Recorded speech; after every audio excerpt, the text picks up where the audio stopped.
Ginklaro ni former Senate President Francis Chiz Escudero nga wala siya sang kalain sang buot sa natabo nga kudeta sa Senado nga amo ang nagkakas sa iya sa posisyon. Sa iyang manifestasyon sa plenaryo sa Senado kahapon, nagpasalamat sa Escudero sa iya mga nangin ka-trabaho sa 19th kag 20th Congress. Ginpanginbulahan man sini si Senator Vicente Tito Sotto III nga amo ang nagbulos sa iya bilang Senate President.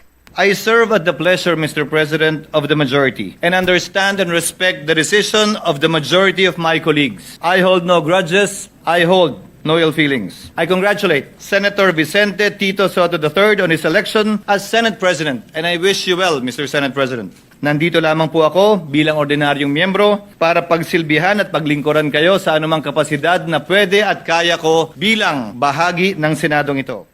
Ginpabugal man ni Escudero nga sa iyang termino wala na lingkang ang Senado sa pagatubang sa mga mabudlay kag dalagko nga mga isyu sa pungsod. Suno kay Escudero, nagpatigayon sila sa hearings nga nagkalkal sa mga nagakatabo nga korupsyon sa pungsod. Gindayaw man sini ang mga ginhimo sang Senate Blue Ribbon Committee, partikular na ang investigasyon sa flood control projects. Ginsiling sini nga paagi sa panel na pangalanan sa Speaker Martin Romualdez kag Congressman Saldico nga ginaalagar involved sa mga anomalya.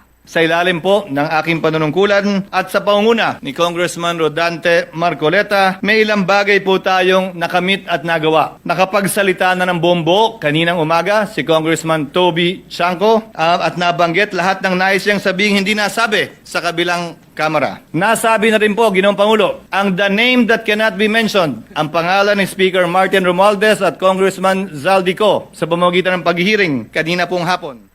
Gilayon naman nga nagpagwa sang statement si House Speaker Martin Romualdez kag nagbali sa pahayag ni Escudero nga isa ka accomplishment kag kadalagan ang investigasyon sang Blue Ribbon Committee sa mga ginaalegar nga anomalya sa flood control projects.